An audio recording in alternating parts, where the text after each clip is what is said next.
मराठी माझी मातृभाषा नाही. माझी मातृभाषा तमिळ आहे. पण माझे बालपण नागपूरमध्ये गेले. मी मराठी साहित्याचा खूप आवडता वाचक होतो. मराठी नाटकं पाहायचो. माझे सारे मित्र मराठी बोलायचे. मराठीचा प्रभाव इतका खोलवर होता, की आजही बेरीज किंवा वजाबाकी करताना मी मराठीतच जातो. मला खरोखर असं वाटतं, की मराठी साहित्य हे जागतिक स्तरावरील सर्वोत्तम साहित्यापैकी एक आहे. दरवर्षी 27 फेब्रुवारी रोजी मराठी भाषा गौरव दिन, ज्याला मराठी भाषा दिन म्हणूनही ओळखले जाते, तो मराठी भाषेच्या समृद्ध सांस्कृतिक वारशाचा आणि जगभरातील मराठी भाषिक समुदायांसाठी तिच्या गहन अर्थाचा सन्मान करण्यासाठी साजरा केला जातो. मराठी भाषेला गौरवपूर्ण इतिहास आहे. देशातीलच नव्हे तर जगातील प्रमुख भाषा म्हणून मराठीकडे पाहिले जाते. ज्ञानेश्वरापासून कुसुमाग्रजापर्यंत अनेकांनी मराठी भाषेला समृद्ध करण्याचा प्रयत्न केला. माझ्या मराठीची बोल कौतुके परी अमृतासी पैजा जिंके, ऐसी अक्षरे रसिके मेळवीन. अशा शब्दात संत श्रेष्ठ ज्ञानेश्वरांनी मराठीचा गौरव केला आहे.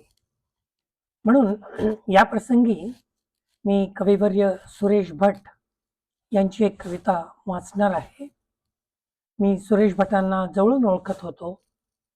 त्यांच्या बहिणीचे यजमान प्रोफेसर बापट हे माझे मानसशास्त्राचे प्राध्यापक होते आणि मला त्यांच्या नागपूर येथील निवासस्थानी भेटण्याचे अनेक वेळा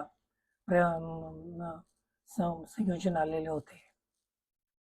तर त्यांची कविता, लाभले आम्हास भाग्य बोलतो मराठी, जाहलो खरेच धन्य एक तो मराठी, धर्म पंथ जात एक जाणतो मराठी, एवढ्या जगात माय मानतो मराठी.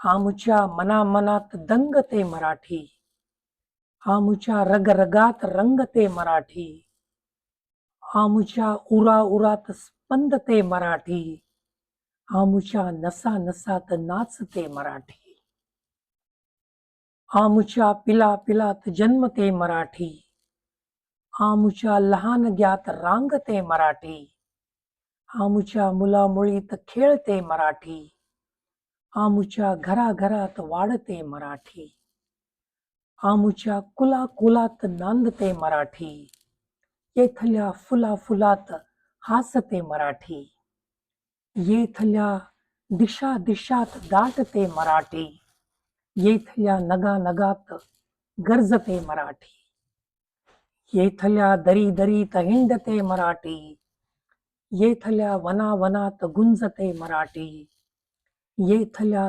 तरुतलात साजते मराठी, येथल्या कळी कळीत लाजते मराठी, येथल्या नभामधून वर्षते मराठी, येथल्या पिकामधून डोलते मराठी, येथल्या नद्यामधून वाहते मराठी, पाहुणे जरी असंख्य पोसते मराठी, आपुल्या घरात हाल सोसते मराठी, हे असे कितीक खेळ पाहते मराठी, शेवटी मदांध तख्त फोडते मराठी.